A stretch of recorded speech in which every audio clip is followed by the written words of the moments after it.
Good morning, everyone, and as always, a warm welcome here to South Africa. Welcome at Djuma Game Reserve in the Sabi Sands. It is a stunning morning. The sun has just risen about 5 minutes ago. It's not cold, but it's certainly... It happened to fall on the bonnet of the car, as we call it, or the hood, as you might call it, and thought we'll show you that. Otherwise, it is a new morning, excuse me, still a bit early. It is a new morning, so anything could have happened during the night, so we're going to follow up on those lions that HT were sitting with, HT and the guys were with yesterday, and see if we can find them. There's a lot of elephant tracks. Probably the last 300 yards has been just elephant tracks on the road, and not elephants playing, but elephants crossing the road. So a lot of Ellies around last night. Thank you very much. One of our Zoomies, Siberia, said yesterday, or actually not yesterday, this morning very early, heard some elephant vocalization, elephant activity as well around Gari Warthol. And also heard a mammal call. In fact, I heard the same call. We stay very close to the Warthol, and I was up early morning, and I heard a lion roaring somewhere towards Treehouse Dam, which is the area that HT is going to be looking around in. You will be joining him shortly as well, just for a good morning, maybe for a lion, who knows. And we're just going to see what happens. Brian's behind camera today, Tara and Nikki in control room, and I'm looking forward to the morning. Remember, you're welcome to ask questions as well. This is a live drive. It's not only a live drive, it's an interactive experience, the same as any safari, and you're welcome to leave comments or mention things or tell us if you see something at the waterhole, for those of you guys following the waterholes, or just ask a question as well. Excuse me. So you can do that by tweeting #SafariLive, or you can email it to questions@WildEarth. And while we're saying good morning, morning Herman, saying morning from Korea. You guys had a great experience yesterday in the class, and thank you for your thank you on that as well. Let's go look for lions and tigers and bears. Well, maybe not the last two, that's only in the poem. Oh yes, my name's Peter Pretorius. Thanks for joining us. Let's go look around.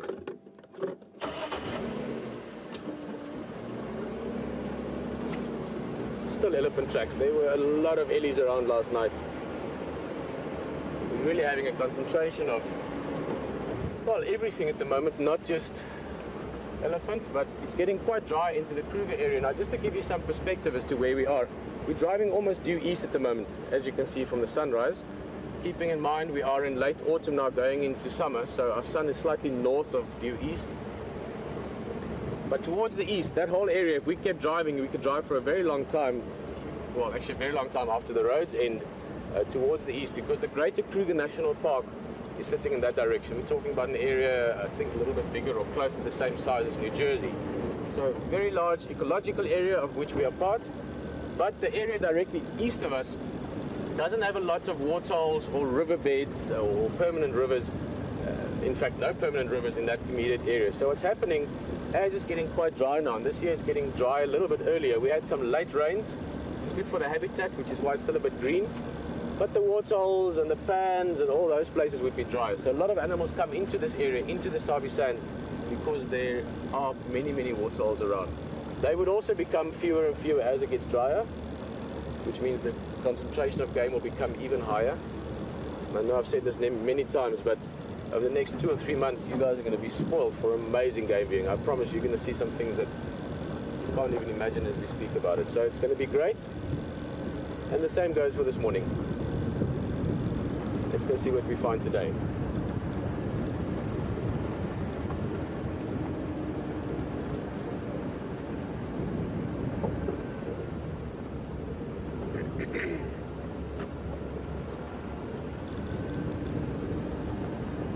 Yep, just elephant tracks crossing the road everywhere.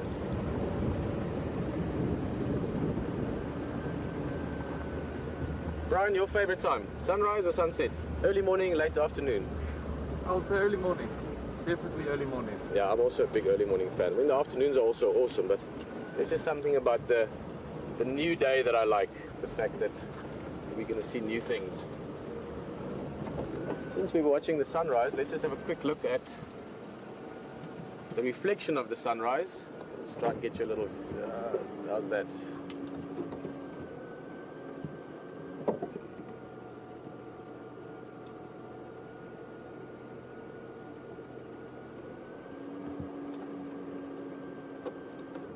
That's the moon. And of course the moon is not making its own light, but at the moment you can really get the sense of call it the three-dimensionality, if there is a word like that, of our direct system around us. The solar system being the sun that's busy rising there, and then our own little satellite, the first satellite that Earth had before they put some more up later, the moon, which is just purely reflecting back the sun's light to us.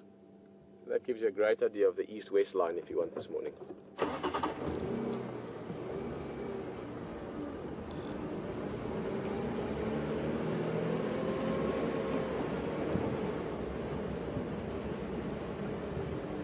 Something that the first time I heard about it I thought was interesting, and subsequently, well, actually the first time I properly understood it, I found it even more interesting. And that is the fact that the moon has always got, wait, we've got lion tracks. Why did I see them crossing the road there? That's interesting.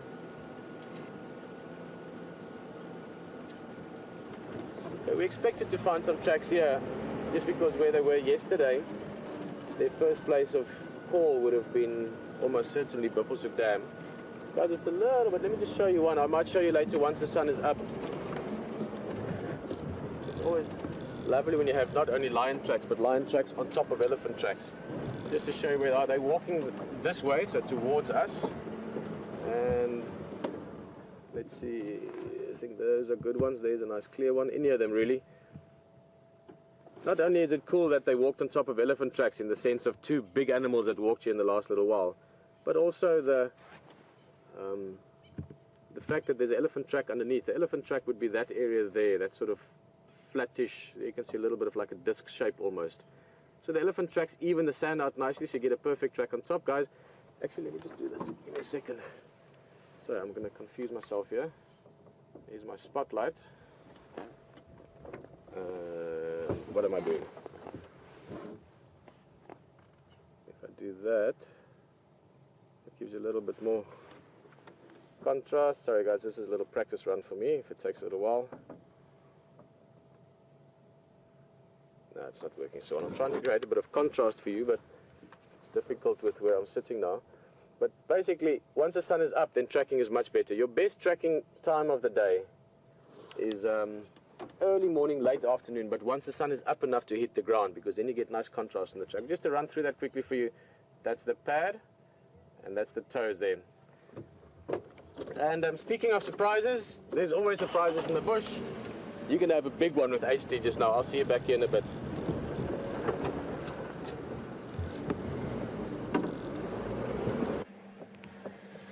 Good morning, folks. I just want to get straight into this because I'll say good morning to you properly in a second, but I just saw this hippo come out of the water. Not the most usual thing you see at this time of the day. They're normally coming back to the water's edge.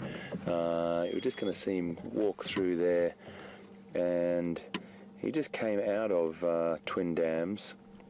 And he's just walked into the bush.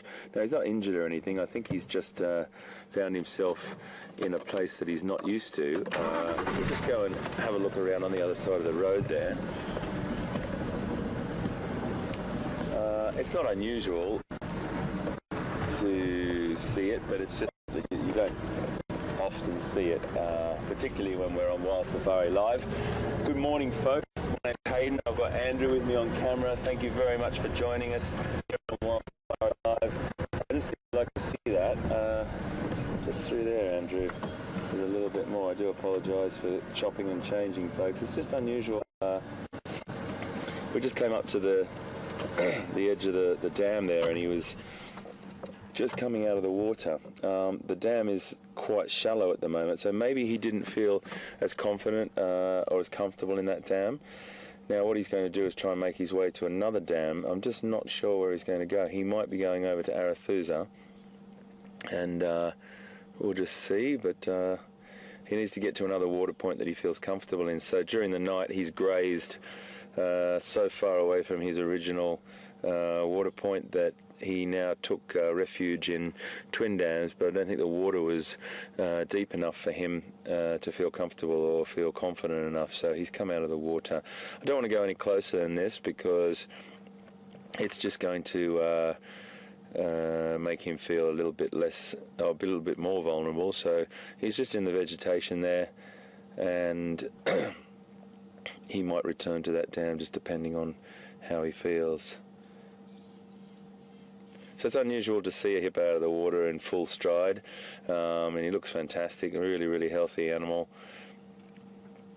Hippos really only come out at night in the cooler hours to graze. A lot of people think that hippos graze on aquatic plants, but they actually graze on terrestrial plants or plants that you find out on outside the ponds, and that mouth has been beautifully designed for grazing. But there he is off walking through. They're a fantastic creature. So, welcome again. What a beautiful morning it is here in Djuma and Arathusa Game Reserves in the Sabi Sands, the magnificent Sabi Sands, the world famous Sabi Sands here in South Africa. If you've just joined us for the first or second time, welcome aboard. And if you're a regular participant, as I say every morning, welcome back. It's great to have you on board. We are going to have a little look around this area. Pete's gone over to the other side. You've already joined him this morning. It's 17 degrees centigrade or Celsius and 63 degrees Fahrenheit. So it's not super hot. One of the reasons why he probably also feels quite comfortable out of the water.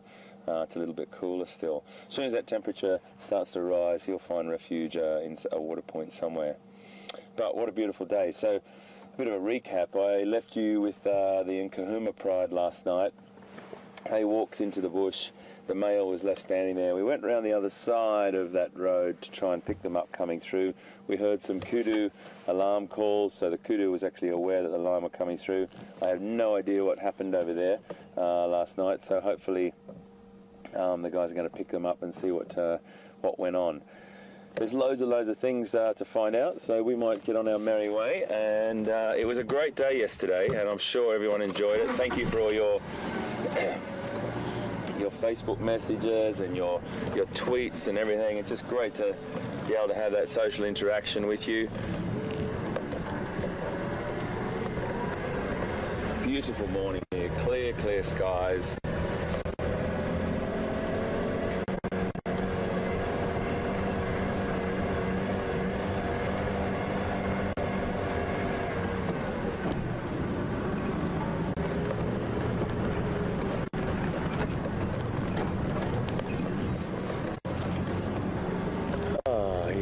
What a day. Anything could happen. You always know. You never know what's around that next corner. If you've got any questions for us, please you can tweet us at #SafariLive, or you can email us at questions@WildEarthTV.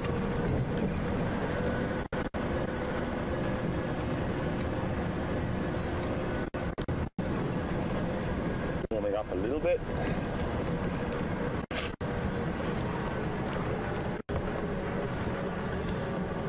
Always looking for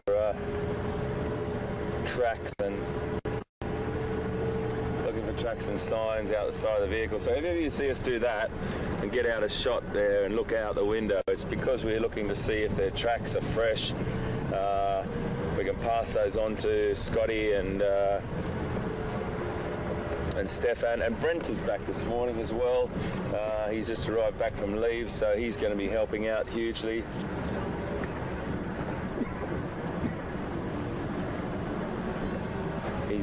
He's a great guy on the ground.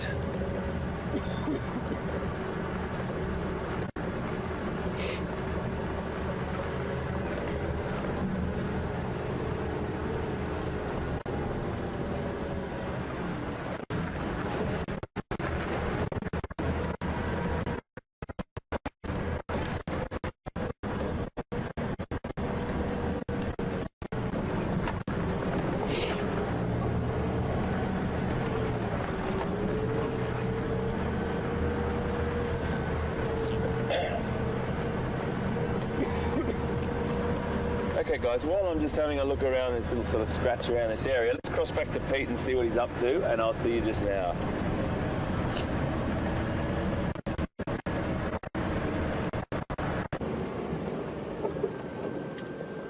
Well, as I said, a big surprise. It's not uncommon. Hey, There's another surprise. It's not uncommon to see leopard. All right. Just stand by a little bit, Abel. I just need to. A bit of coffee maybe will get my words in a line.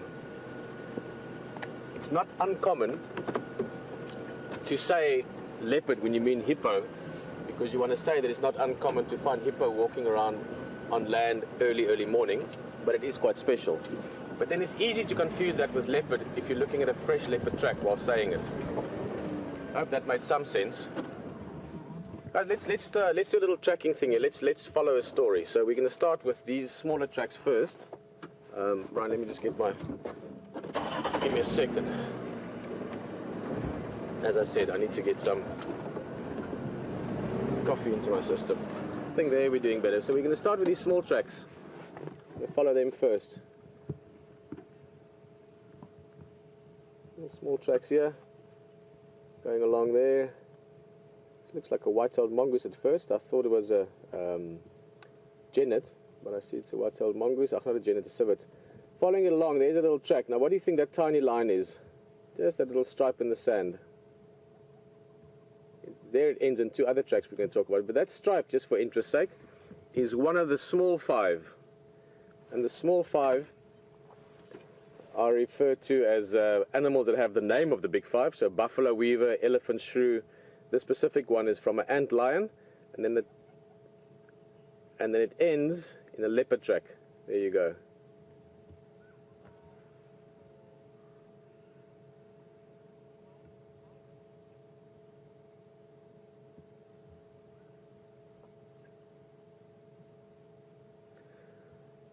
Just a quick update there for those of you that missed this. We've got some fresh leopard tracks here.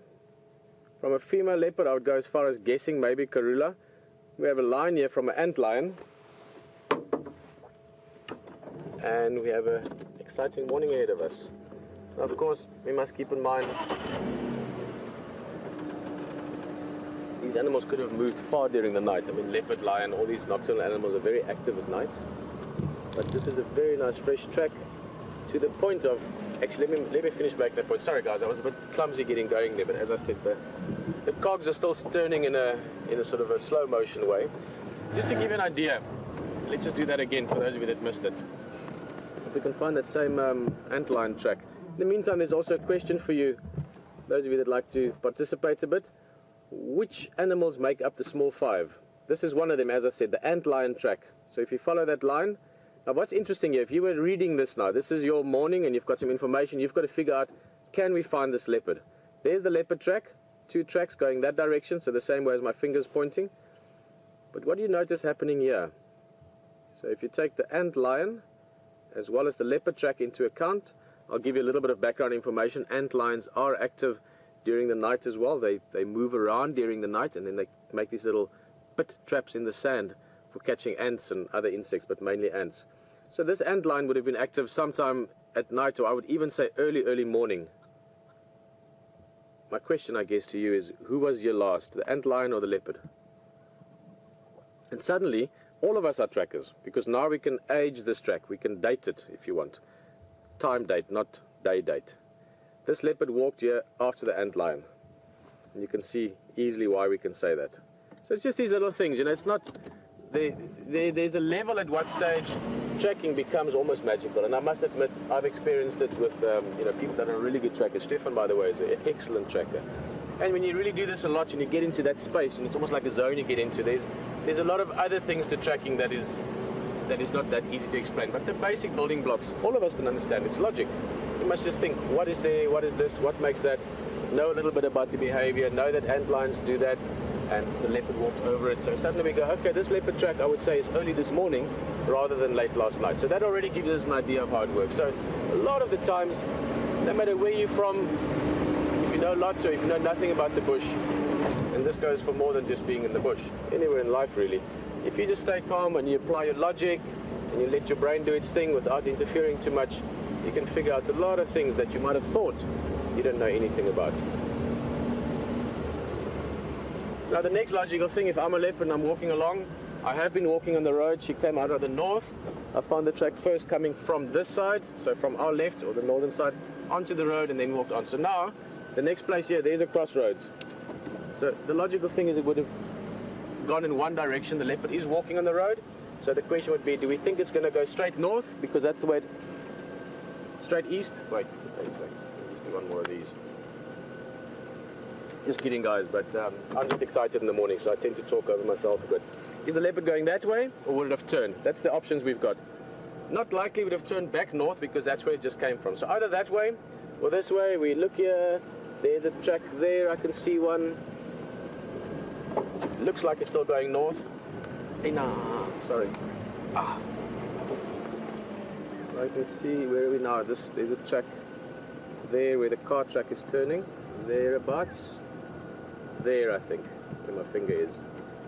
There. There's one. You see it? One, 2, 3, 4 toes, and the pad in the back here. So the leopard's heading that way. Now again, it's already past halfway of the turnoff, so my guess would be this leopard didn't take the turnoff, it continued north. But I don't see it north now, that's interesting. Yeah, there it is, back on the road. This leopard continued east. I don't know why I keep saying north. No, northwest. Imagine that. Confusing that must be. If your name is northwest and you're tracking a leopard going east. So, point is, this leopard went east. Unfortunately, we can't go any further in that direction, so we're going to leave that track.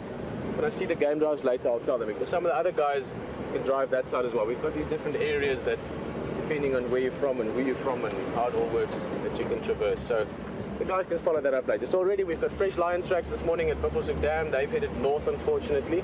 We won't be able to follow them. And the leopards have gone, or the leopard has gone east. We can't follow her. Let's go look for something new. Looking forward to those answers from the small 5.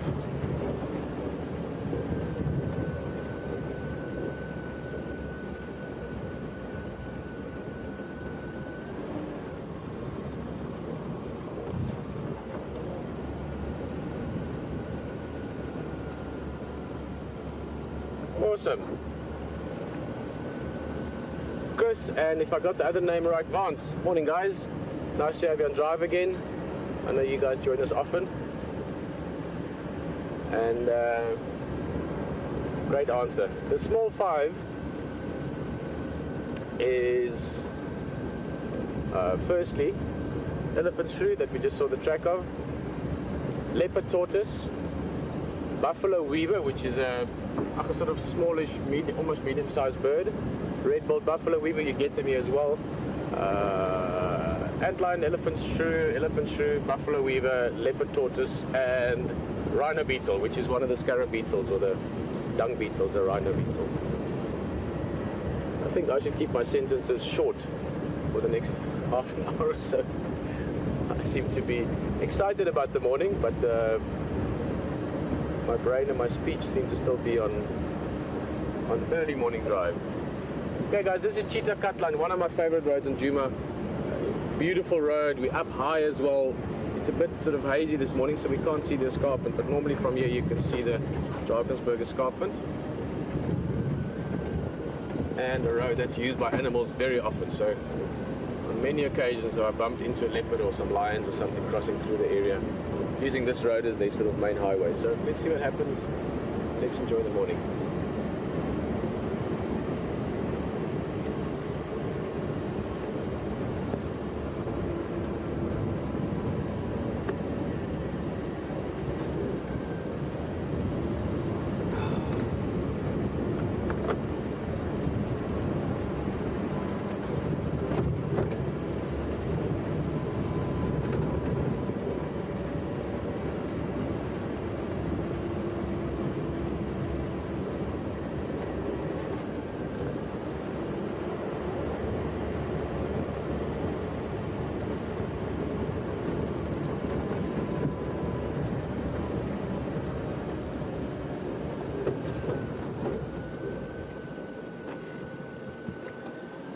Once again, early mornings, more so than the afternoons, you've got this sort of blank canvas.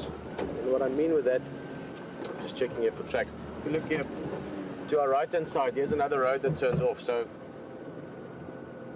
There's a road, it's a crossroads. This road is going inevitably, or eventually it's going down to Bafusuk Dam. Now, especially early mornings, it's a great idea to always check any intersections like this. A lot of animals that are walking around at night, again, leopard, lion, hyena and so forth, they use the road networks. It makes easier walking for them. It's not sticks and stones and twigs and thorns to worry about. Also makes it quieter. If you're walking through the grass, even if you're a leopard, if you're just walking along, there is still a rustle that comes from it. On this road, a leopard would walk for all practical purposes without sound. So always check the roads, always check the different junctions, because that's where animals would come onto or leave the road that you're driving on. So always a good place to check for sort of signposts or sort of the main bulletins of the morning.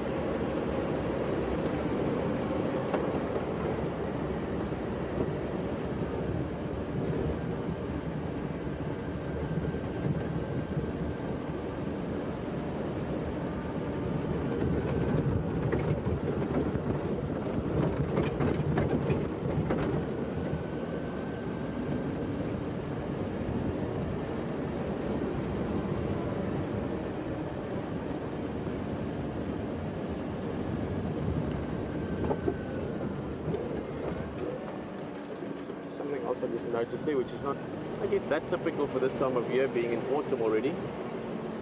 But you know what? It is important that when you're on game drive, you look for big things, and we might see some very shortly. But also that we look for the small things and even stop and smell them if necessary. Brian, there's just a little something I thought. For all the ladies on the game drive this morning, hope you can enjoy it with us. It's a lovely morning in the bush, and from the little flowers over to some big animals with HD. I'll see you guys back in a bit.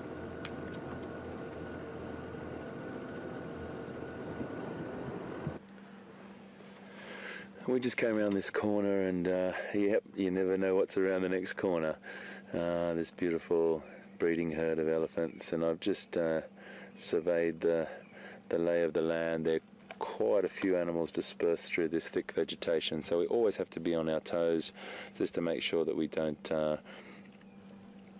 impinge on their sort of family structure. That little calf there was just suckling off its mum, and I think it's about to do it again. Let's just see if we can go backwards a bit, mate.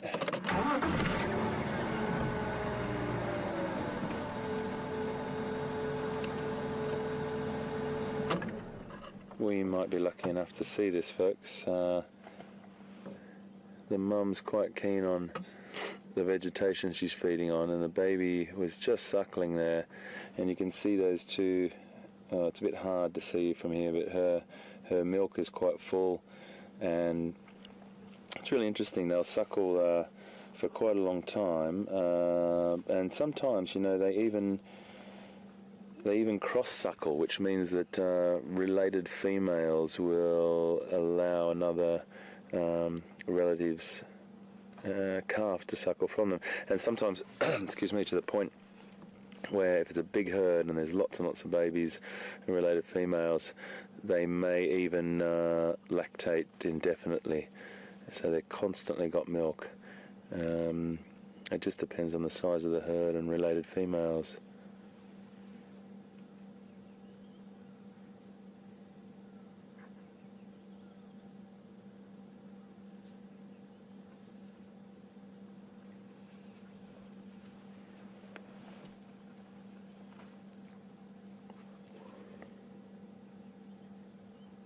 Just to give you a little bit of a sensory update, the silence is absolutely magic here. The smell of the grass this morning is really sweet. Temperature 17 degrees centigrade, 63 Fahrenheit. And a really beautiful, beautiful location we're in right now.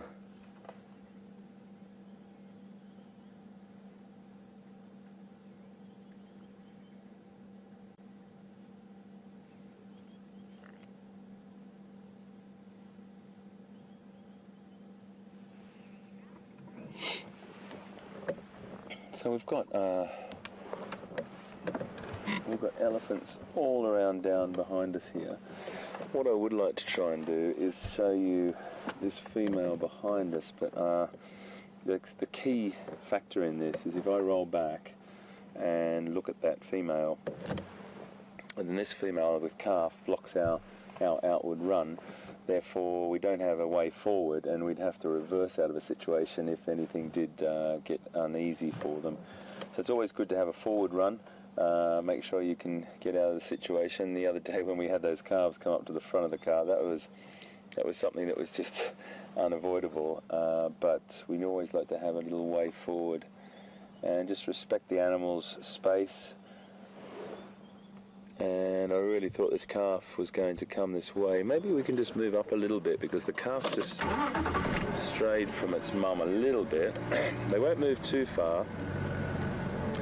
Probably only about 20 yards, 20 metres away. There's a nice bit of light through there, Andrew. I'm not sure if you can see just through there. You tell me where you need me to go, mate. A little bit forward, or is that good for you? Yeah, nice little bit of light on that youngster. So the mother will wean them at about 4 to 5 years of age, and they'll still stick around with their mums, by their mum's side, for quite a long time. Probably another 5 years they'll be by their mother's side. When I say by their side, sticking with them close, and she may have another calf at foot in 9 years' time. I think one of the most beautiful things is there's been recordings of that bond between mother and daughter, you know, going up to sort of 40 to 50 years.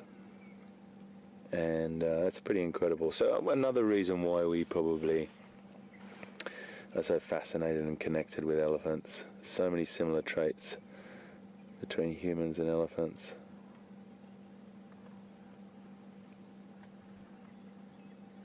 He's a beauty. He's just off foraging a little bit by himself there, getting to know what that beautiful trunk is for.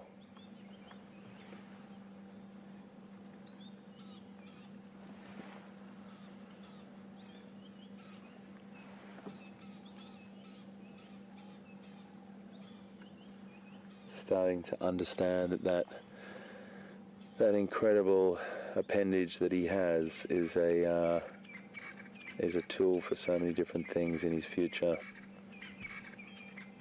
Communicating, feeding, drinking, investigating, and fighting at some points as well.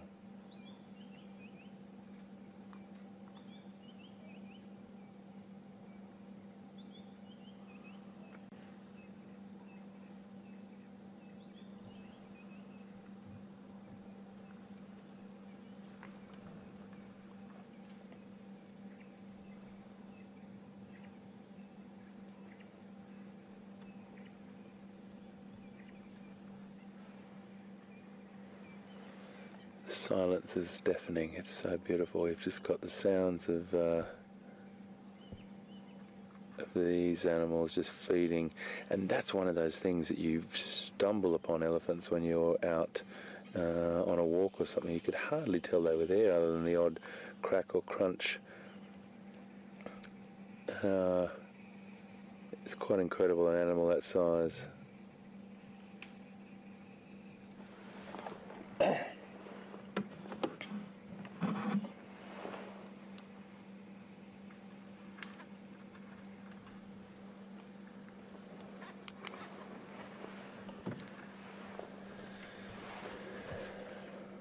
Some of the things that we take for granted in our daily lives, and we might take them for granted. I don't mean that in a bad way, but maybe we're constantly bombarded with particular senses in our normal environment. So when you do come into a place like this, it is a sensory overload, and I really like to stop and just take some of that in sometimes. Because it's not all just about using our strongest sense, our sense of sight. It's about just sort of relaxing into the moment, I suppose. And that smell of that grass is one of those things that really, really stands out to me in Africa.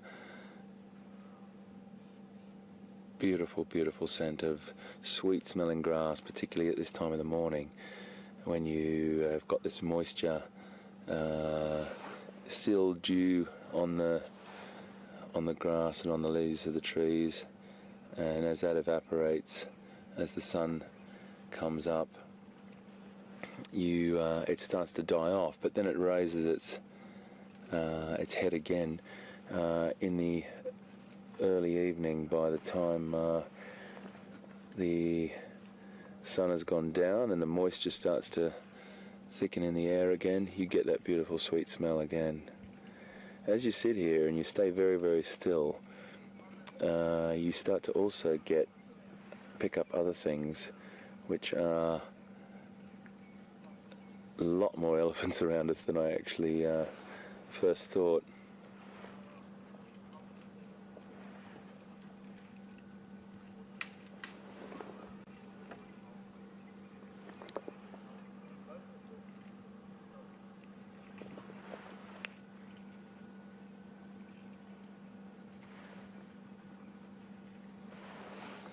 So those senses really do get an overwhelming wake-up call, I suppose you could say. And then you get the odd scent of elephant as well, which I tried to explain the other day. It's a bit of a roundabout way of explaining it, but it is a sort of cross between horses and cattle, and then grab a bunch of herbs from your supermarket and rub that all together, and you've got the beautiful smell of elephants.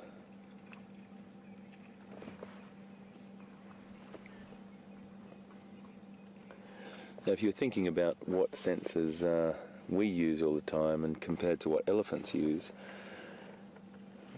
they use their sight and their sense of smell and their sense of sound and their sense of touch all pretty much equally, but their sense of sight is much less acute than the other senses, their sense of hearing and smell. So I'd probably say hearing and smell firstly, and then the sense of touch.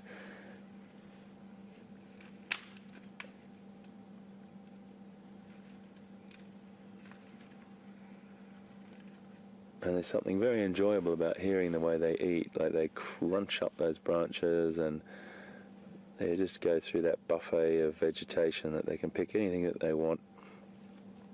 A little bit of grass, a little bit of bark, a little bit of tender shoots off a tree, some seed pods, some roots.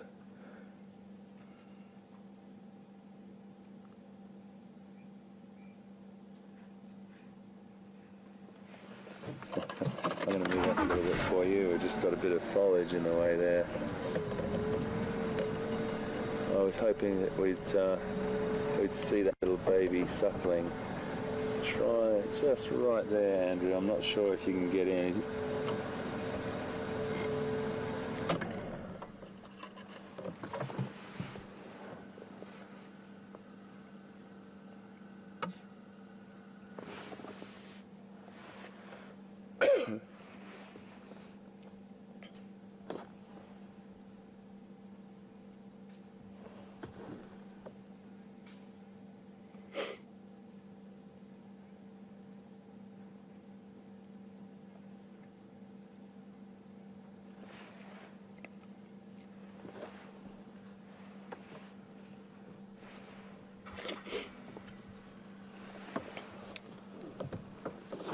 Well, I have a very rare couple of species coming up here right now.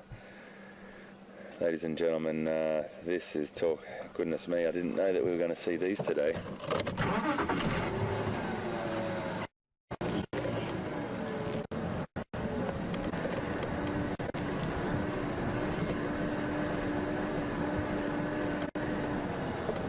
Hello, sir. Morning. How are you, buddy? Morning. Right, mate. Hey, Bri. Guys, All right, mate?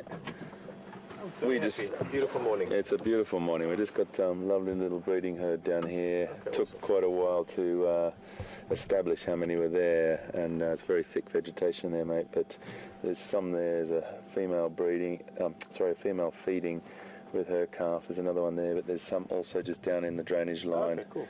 We're just Why going don't to you just go down there a little bit and see if we find some. Yeah, It's a nice thing with elephant herds, they're really spread out, so we'll see there's always the elephant herd story with lots of different little things going on in between. So beautiful morning, huh? beautiful. Yeah. Absolutely beautiful. We had, just so that you know as well, the Kuhuma lions, their tracks cross north into Buffelshoek Right. from Buffelshoek Dam. Okay. And then leopard tracks as well, female leopard tracks. Guys, if you maybe missed the beginning of the drive, just giving Hayden a bit of tracking update as well for those of you that are catching up as well. And then female leopard tracks, I'm guessing Karula, Buffelshoek Dam boundary. Okay. Heading but into Torchwood, so heading further east. Okay. All right, mate. Well, look, I'm going to carry on, and I'm going. This is a perfect time to do a handover. Yeah. Take it away, my friend. See you guys later. Okay. I'll catch you up sometime soon. See you again soon. Okay, I'm going to go over the other side and have a bit of a squiz. Cheers, guys.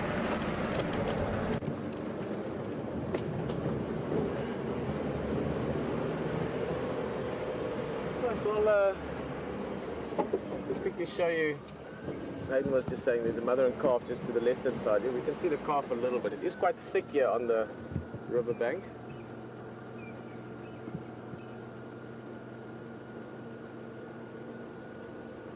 This little guy for a few minutes. H was also saying that moved down riverbed, there's a few more. So we'll just have a quick look as well. The elephants also seem to be in a nice sort of tranquil mood.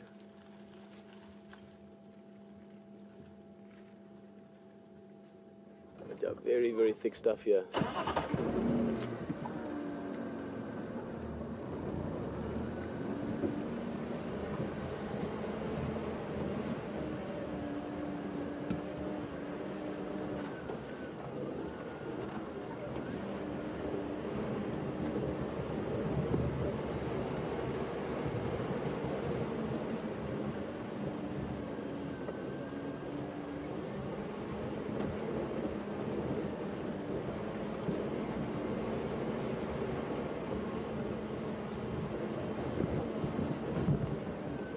Just getting into the sandy riverbed now, and those elephants just back there, very, very thick. I mean, except for that little calf, there were about 5 or 6 that I could almost see and hear, but not enough that you could actually see them, if you know what I mean. So it is a very, very lush area.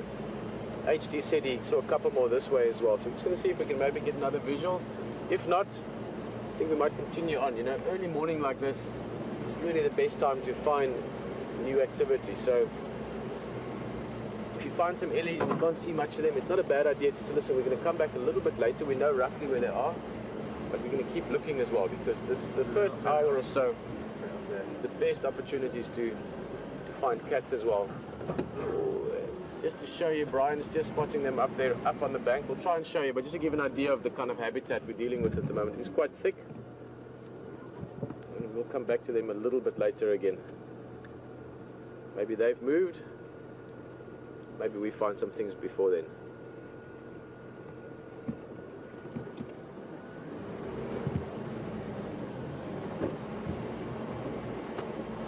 Well, it's a little bit fresh this morning. It's warming up nicely now as the sun is coming up. Autumn and spring. So we have relatively warm but mild warm days. Cool mornings. Virginia, good morning. No, start that. Yeah, sorry, Virginia and Kentucky. For a minute there I thought I was getting it wrong. That's maybe where you're from. Sorry, Virginia, not to interrupt your question. I just want to see if we can see that bird up by the termite mound. That just looks beautiful, but it's a bit of a tricky angle. Right, let me try again. And now it's walked away. Birds, you know, if they don't fly away, they walk away. That was a Franklin, and I was hoping sometimes they go and sit on top of things like that to call for their morning sort of announcement. Beautiful male Nyala up front here as well. We can have a look at him just now. There he is. Virginia, you're just asking what's our temperature extremes here.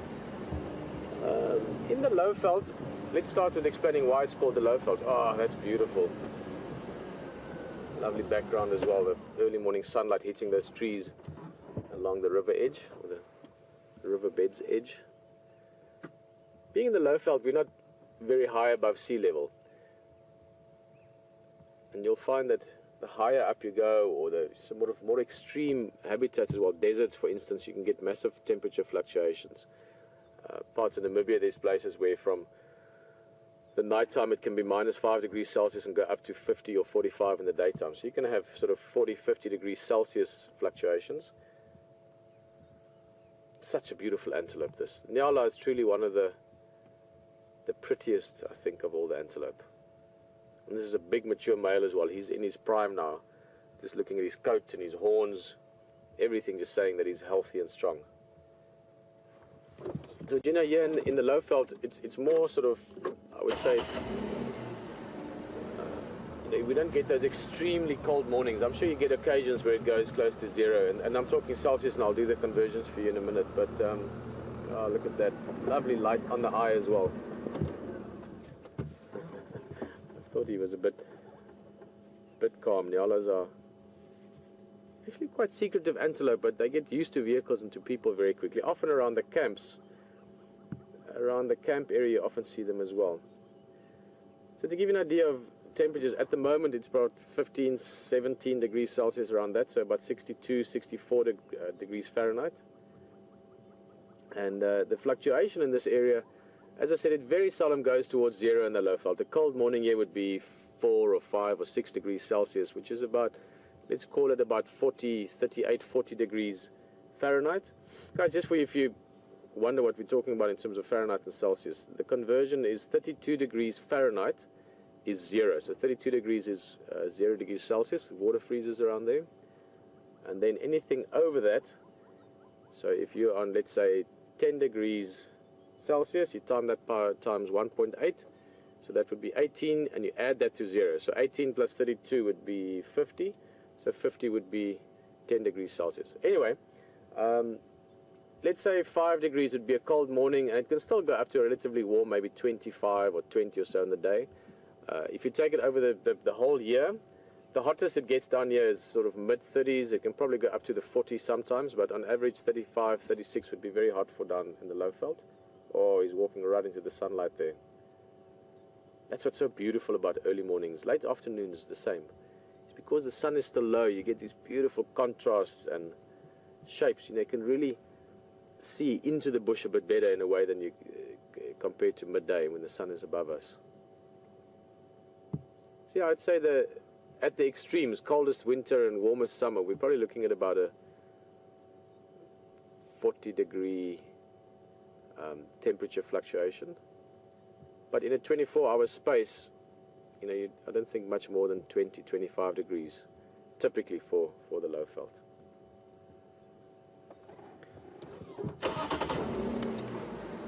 Actually had a bit of strange weather this morning. Yeah, early morning, about 5:15 or something like that. For about 10 minutes we had strong wind. Almost unusual for this area. You know, Brian, you've got, I forgot what, Brian has got a great sensitivity to weather. I forgot, is it your knee or your ear or what starts aching when it's raining? Or? My joints get stiff. When a big storm's coming, my joints get stiff. I remember last November, December, Brian was our weather station. We'd have to leave him outside the whole night. I mean, he didn't always want to. We had to tie him to the tree sometimes, but we'd leave him outside the whole night, and in the morning he'd tell us the weather. Wasn't so bad. All right. That's why he made a special friend, you know. Him and his thumb, they became good mates, just gauging the weather. Guys, I'm just kidding around a little bit. It's a beautiful morning. The sun is up. Elephants a bit earlier. We might go back to them once they come out of the thick stuff.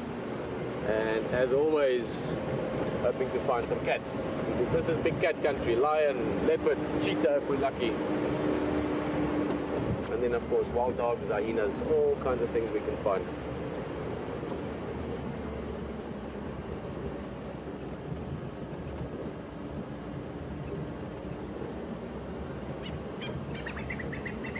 Little Franklin shouting his opinion of us as we drive past. Hello, Pat. That is from Denver. Now, you guys have got some pretty interesting temperature fluctuations throughout the year. Pat, you're just asking if any of the animals in this area. I just want to have a quick look at Chela Pan, and then we'll turn around and we'll go back down to Twin Dams again. You're just asking if any animals are tagged or collared in this area, and yeah, a few. Sabi Sands, as part of its almost, I was going to say the way it runs things, don't collar or tag animals specifically, but some of the big buffalo herds and some of the ellies that come through here, because they cover massive areas, might have been collared for research purposes and able to see movements and movement patterns by researchers in Kruger National Park, and then they would move through this area. So you would occasionally see a collar on a buffalo in a herd, or on an elephant, normally a matriarch, or some of the big bulls. But it's very seldom you see that, and Sabi Sands in principle don't do that. So it's not something you will see maybe ever, or otherwise very seldomly. Always good to check this area. Chelapan, even though it is dry now, it is still a sort of oh, hyenas, you see? Animals still come past places. Who knows what can happen next? Spotted hyenas, and they're responding to something. They're listening, so we're going to try and stick with them.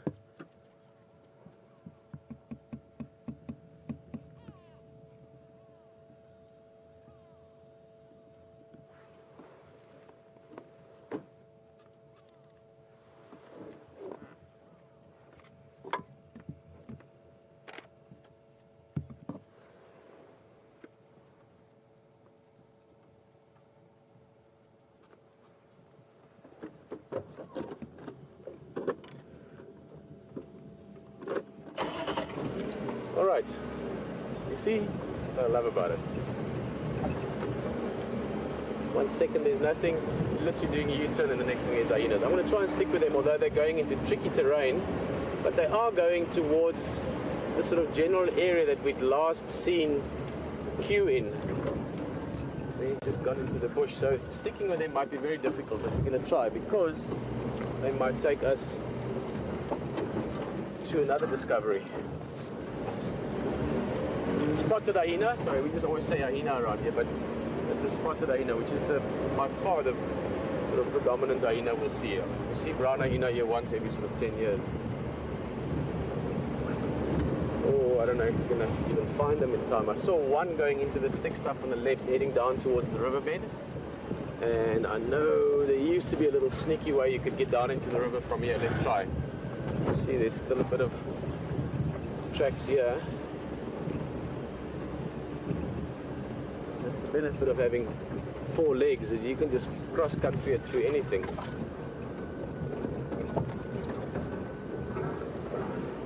I think I'll be able to get down there.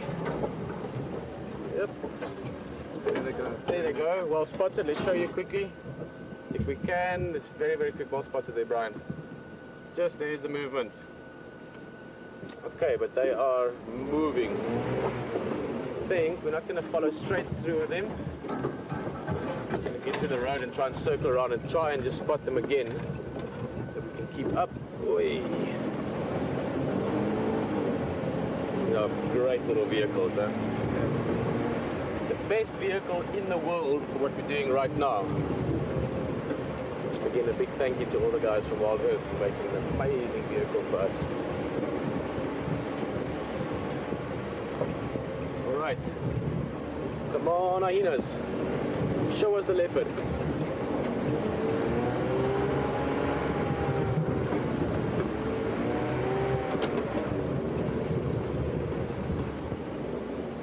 Okay, they would have come up about there. I'm hoping they kept this direction, because there's 2 roads. If they turned up the road, that would be one thing, but they didn't walk on the road here, but they were looking like they're sort of going pretty cross country there. Let's go with what feels right.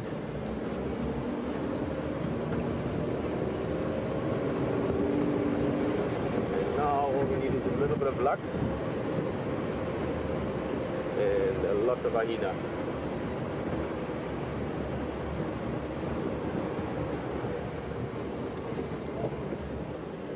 If they haven't turned, if they kept the general direction, hoping that we can find them somewhere here again.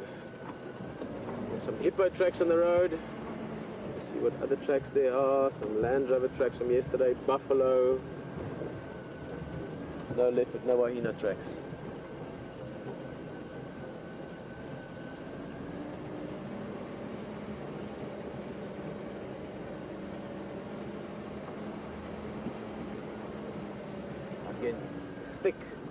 habitats around us here. Lots of guarri bush and buffalo thorn and acacia.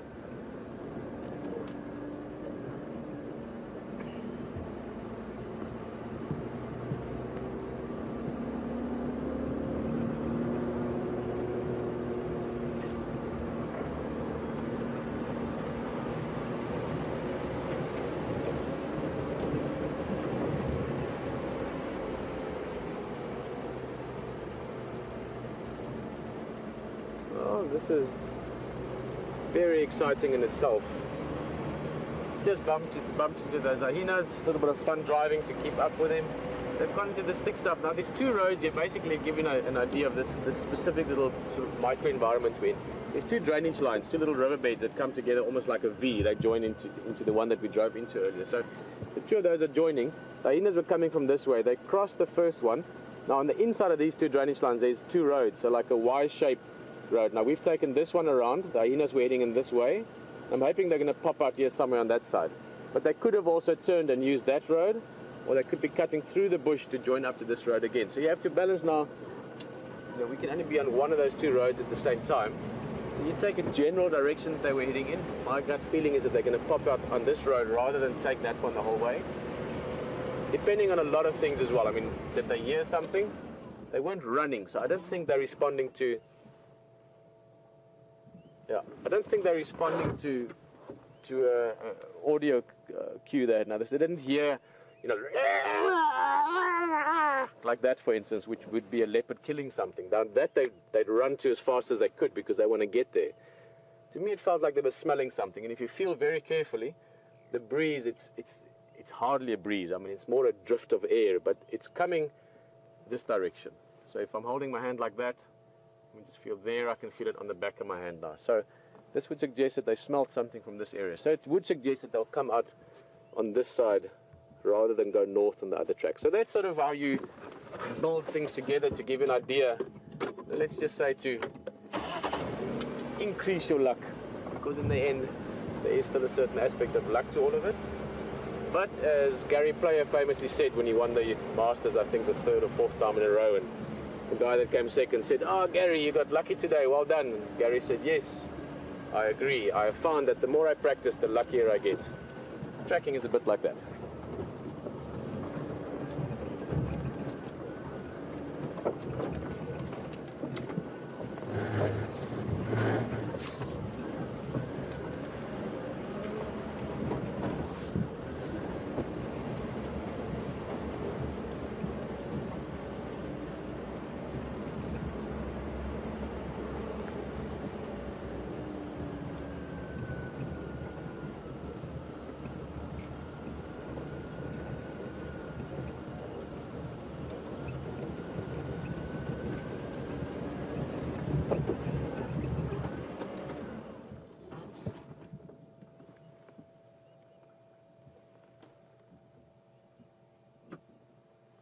Listening as well. Listening is always a good thing to do.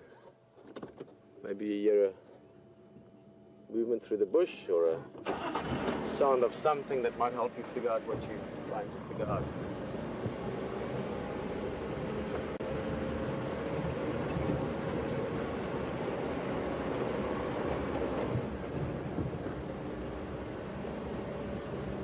Check this road again, we just drove on it. Now if we could find our inner tracks, I know they weren't any earlier, then we can know if they've crossed.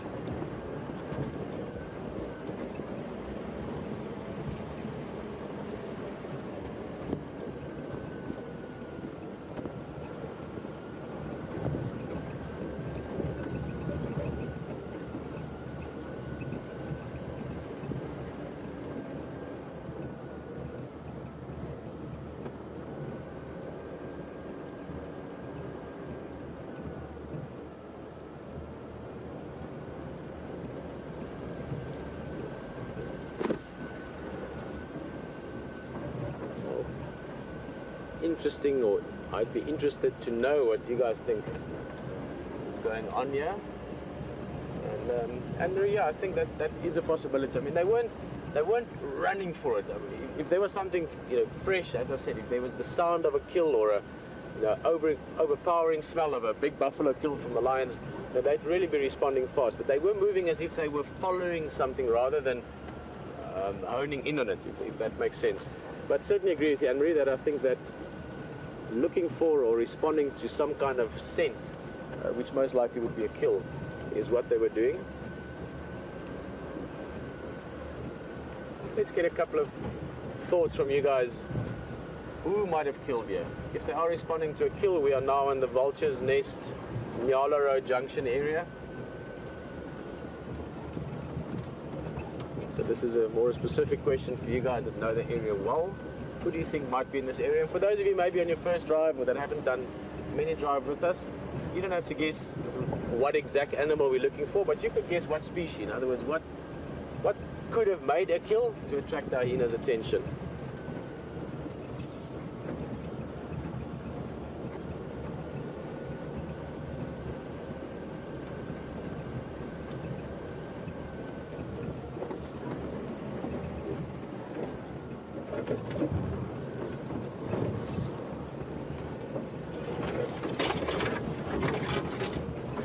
We're going to keep following up.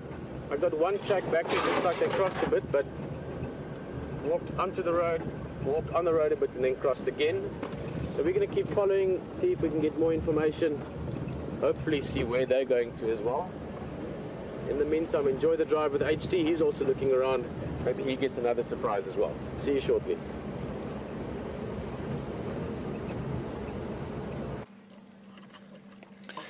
So we just got the last couple past us, that last little baby just moving off there is the last one of the herd, and there was a lot of them in that herd. We just drove off from Peter, and as we came up the road a little bit further, there was still loads and loads of elephant out here. They all gently move through, and that's the tail end of it. Beautiful thing to watch first thing in the morning, them feeding and just browsing through the vegetation, taking whatever they wish. Incredible experience to be around elephant, folks. As you know, I love elephant. We all love elephant. You always see something different. You always learn something new, and it's just a great time of the morning. Very relaxed, very beautiful sort of sensory overload for everyone. Nice. What a great start to the day.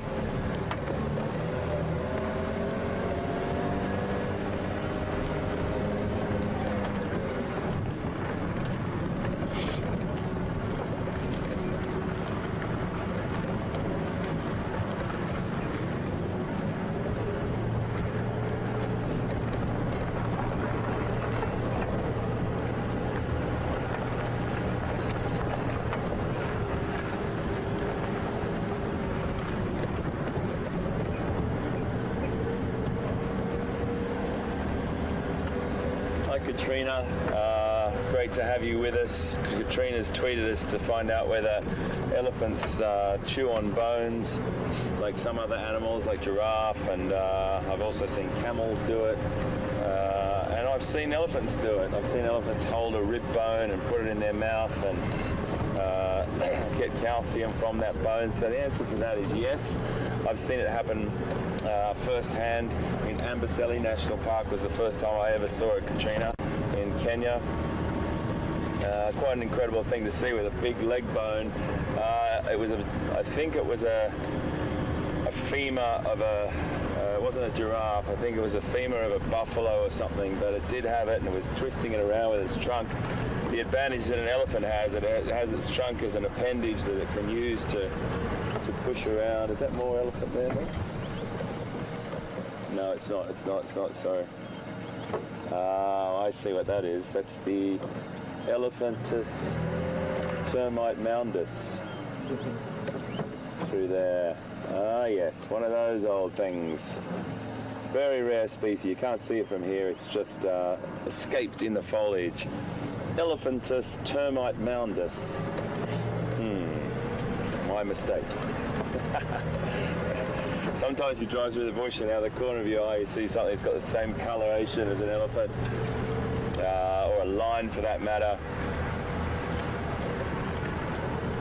and you think it's something that it's not. Tria stumpus is the other one.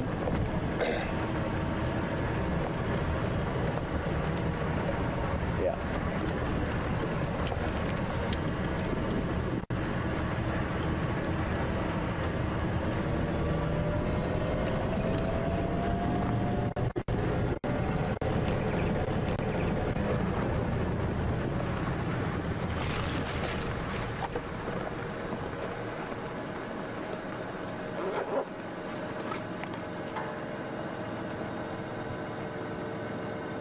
Just trying to figure out what's up ahead here. Okay. Now I've got two hyena on the road up here, which is always a good sign because we might just stick with them and trail them for a little bit. Those two hyena might be trailing lion or leopard, who knows. But I just saw them, and this wasn't Tria stumpus or elephant termite moundus. This is hyena, spotted hyena. They're just up on the road ahead here.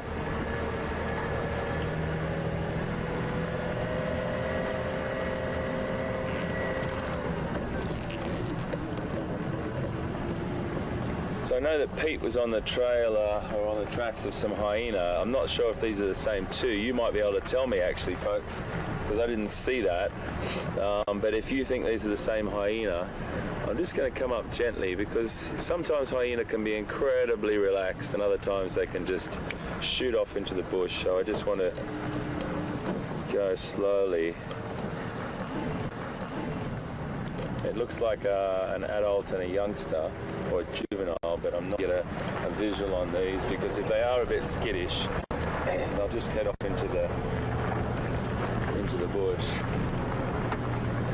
But they can cover some ground. Try and get some angle for you here, Andrew, to see if we can see them.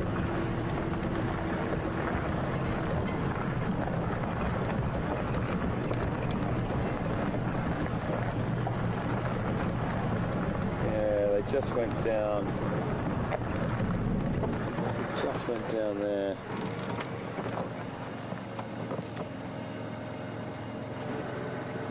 It's one of those things, folks, they just disappear into the vegetation.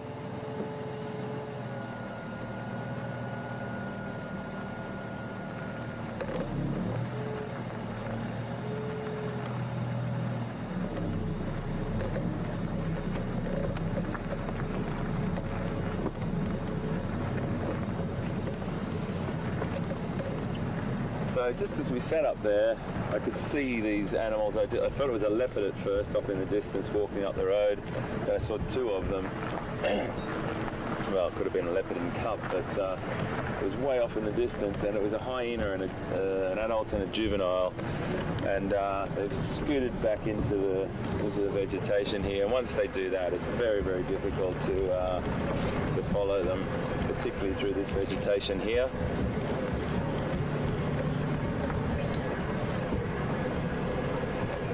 Tell you what, I'm going to go straight up and along cheetah cut line. Let's see what else is along here.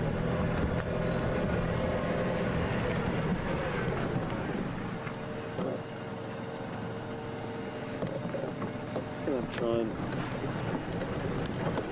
roll back here.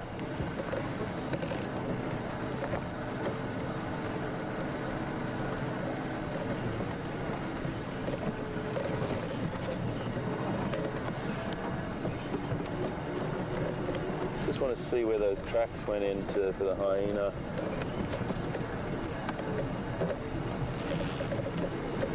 Just have a look out that side for me, please, Andrew. Just while I reverse and see if you can see any hyena tracks just going into there.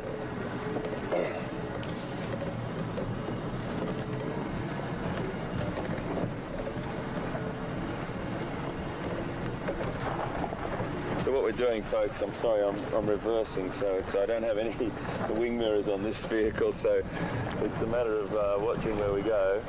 And Andrew's just looking out the side of the vehicle for me to see where those hyena went in. I think they were the hyena that Peter was looking for. somewhere around here. We'll just break a small branch off the a tree here, just a small one. I'll just leave it on the road. I'm just going to hop out for a second, folks.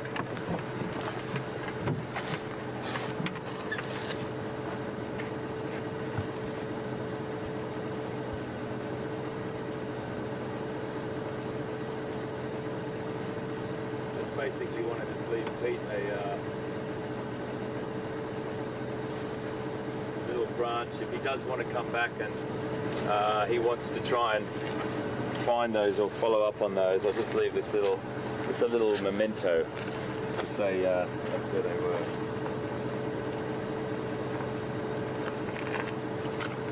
were. Right, it is getting a bit warm, so one layer comes off. Ah, look up here. He's just come back out. Incredible. Just come back out. Just as I got out of the vehicle. Okay, let's go and have a little follow-up on these boys, or girls. Just as I got out of the vehicle to leave Pete a little memento, there they are again. So that's nice. Beautiful light on them as well. So they can do massive journeys through the night looking for food. And don't think that hyenas are just scavengers, folks. I'm sure many of you know this. They're exceptional hunters as well. Very accomplished hunters.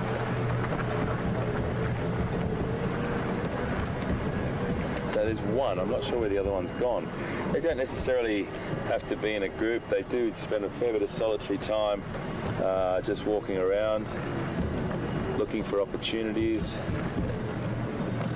We're just going to keep our distance for a second just to make sure this individual knows that we're not a threat, because otherwise it'll just run off into the vegetation. And the whole idea is to observe the animals as opposed to changing their behaviour. This is one of those things that I was mentioning before. I'll just back off a little bit here for a second whilst you've got a long shot there. So many of these animals use the roads as pathways, and one of the reasons for that is many of the pathways were old animal tracks or game trails. Animals would find the most efficient way to get from A to B. This one we're on at the moment I don't think is, because it's just too straight and basically it's a lovely shot, mate, isn't it? Look at that up there with that little bit of mist and haze left there. The hyena going off into the distance. Well, we'll follow him up. I just want to let that individual have a little bit of space.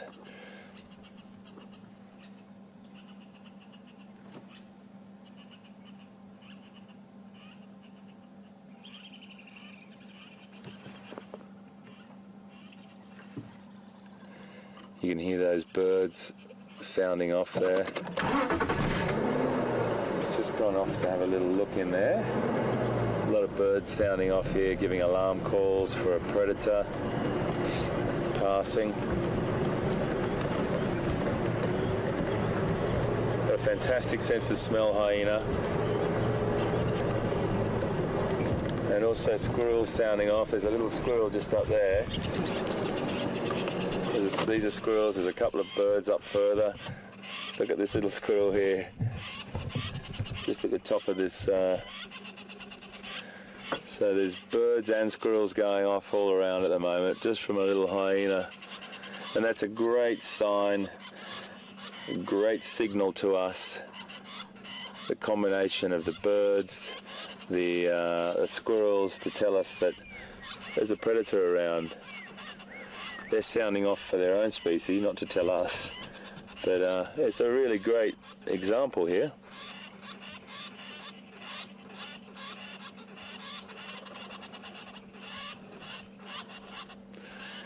Another great shot, just along that branch, Andrew. Yeah, beautiful, really great display. Look at that tail. There's an alarm call posture there. Tail flicking up in the air.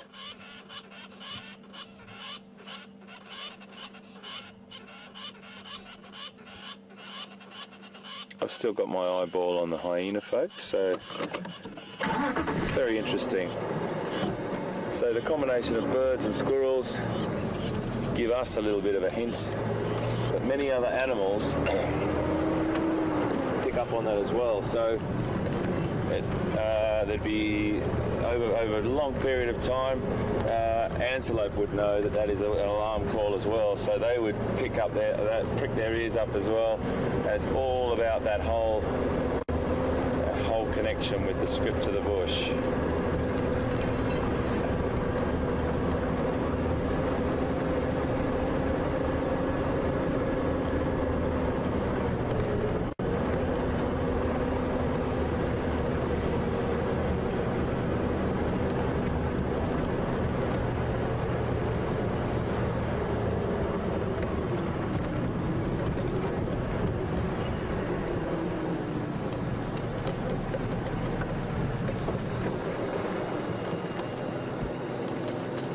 So he's just gone off there,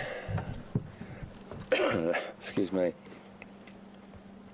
looking over his shoulder there at us to think, hey, you're not following me anymore. He's just walked onto another reserve, so this is our boundary, and we'll let that individual carry on. But how wonderful it was, just walking up in that beautiful light there. It's a nice shot, Andrew. Thanks. Really nice. Something about that 3/4 backlight on the animal, and he's definitely picked up something. But always good to remember that there's a chance that they could be on the trail of a leopard, or we always follow those things up. Fantastic.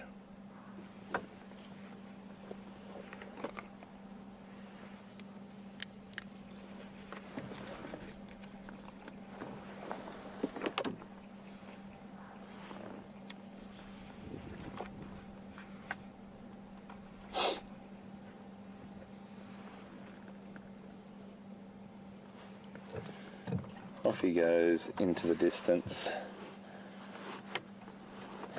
and they will just walk and walk and walk. They cover an amazing amount of ground, looking for opportunities, scavenging, hunting, and stealing other prey, other kills from animals, as we've seen many, many times with leopards. It's like the end of a film, isn't it? Walking off into the sunset like that. Nice.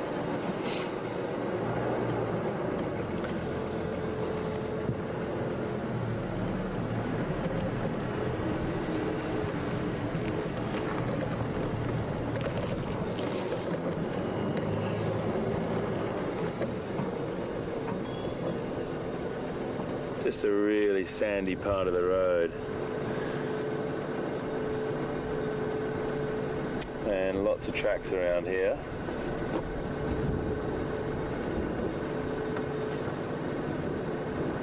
So Andrew's got a great shot of those tracks there for you. You can see, if you stay on those, Andrew, that's great. I just want to talk through something.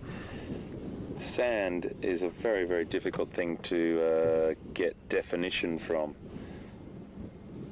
So I'm going to show you something in a minute. But that track that we're looking at is that fresh track of the hyena.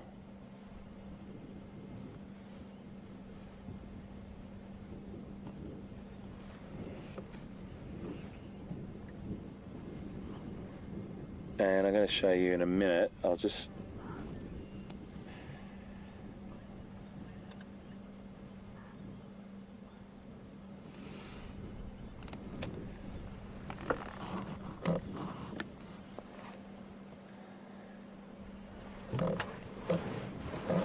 So just following that animal up there, this is the spotted hyena track right here, which we've seen. I've showed you this before, but I just want to show you how difficult it is to see those toe or those nail marks or claw marks in the sand. So it is very, very tricky to track. You have to learn how to see the impression.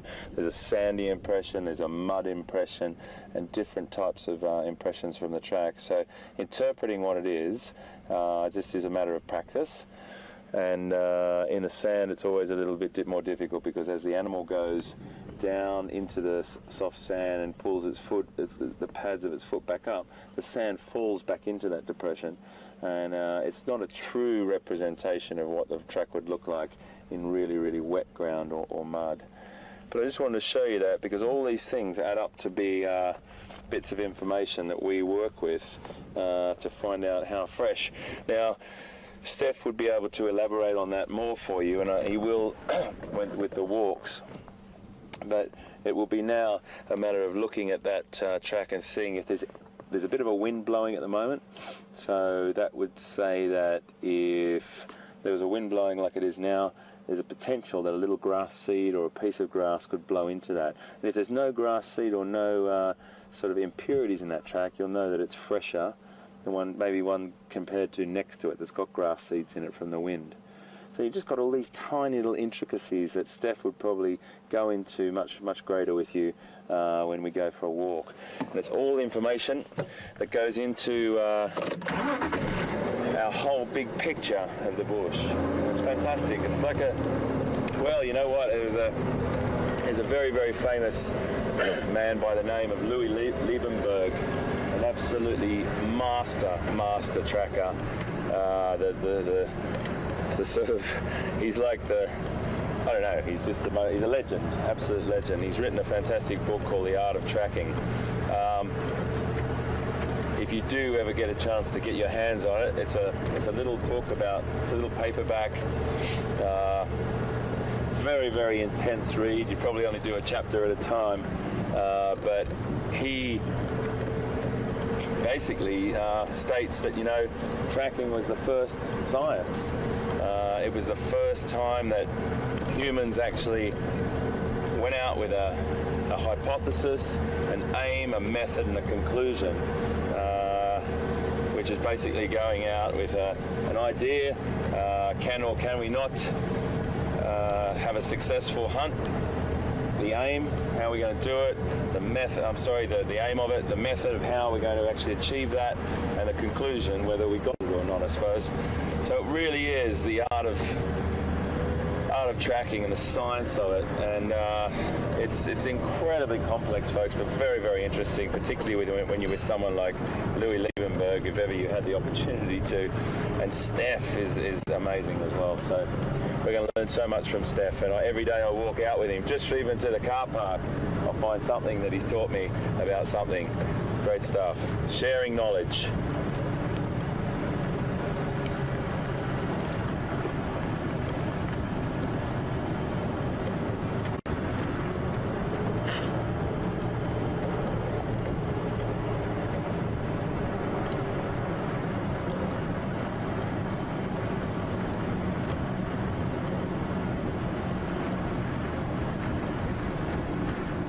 So I got a question from Gilly in Milwaukee in Wisconsin. Hi Gilly, and welcome aboard. Great to have you with us. Gilly's asking if it's true that hyena have smaller back feet than they do front feet. It's actually true, Gilly, but it's very, very hard to tell in a soft sandy track like that. And the reason for that is that the bulk of the weight, and it happens in some dog breeds as well, domestic dog breeds, you'll see that their front paws are slightly more probably robust or wide to carry the shoulders and the head, whereas the back are just a little bit more elongated, and that does happen with many different species. It happens with elephants.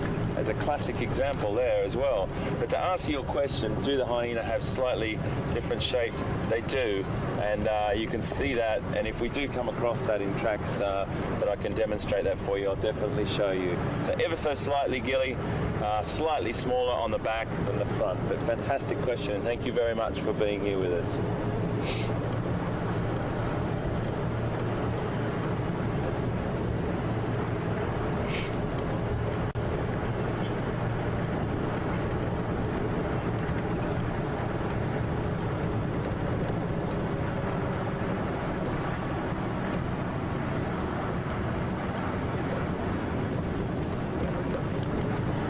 So another really good question. These questions are coming through. Brilliant stuff, everyone. All pertinent to what we were just talking about. Do hyena have retractable claws? No, they don't. None of the canids, none of the dogs have retractable claws. It's just cats that have sheathed claws or fully retractable claws, except for the cheetah. And that's why it is quite easy to get the cheetah print, and even like more like a wild dog print actually than a cheetah print confused. They have very, very similar shaped feet. Let me just show you that quickly, because that's quite an important one. I did bring this out the other day, but it's quite an important one to have a look at. And I'll just bring this up to you folks and show you. Very, very easy to confuse. Just stand by for me.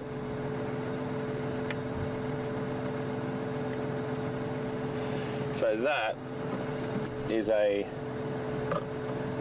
difference between a cheetah and a painted dog. The hyena track is much, much bigger and more bold than these tracks. But you can see how similar that is, but the painted dog has definitely got a much sort of greater U shape or depression in the back pad, whereas the cheetah's nearly goes flat across. But they've both got claws. The dogs always have non-retractable claws, and the cheetahs are semi-retractable claws. So the cheetahs don't come out all the way. They use those, and most people probably know this, but I always like to throw these little things in, because if we've got people that have just started on the safari journey with us, it's really good to know these sorts of things. The cheetah's claws are non-retractable because they use those like a footballer's studs, basically. They use those for grip at high speed turns. They can still get great traction, and that's why that looks like they do. So fantastic stuff, guys. Great. Thanks you for your great question there.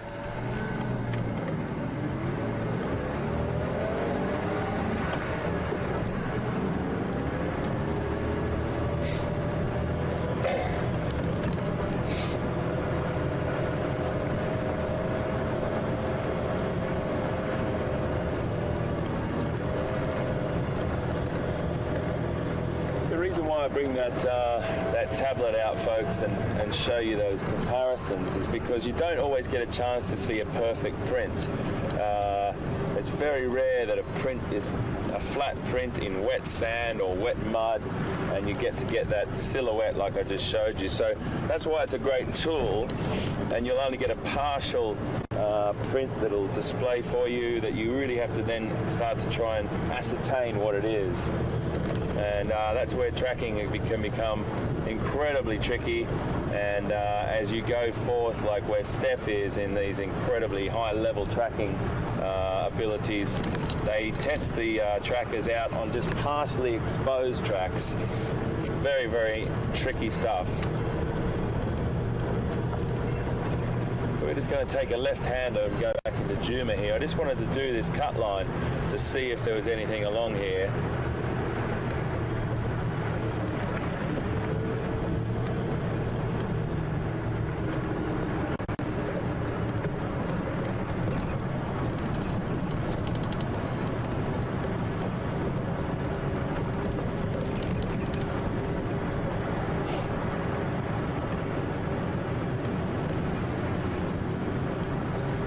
Trying to get a look at some of the smaller roads that I haven't been down for a while on my little app here.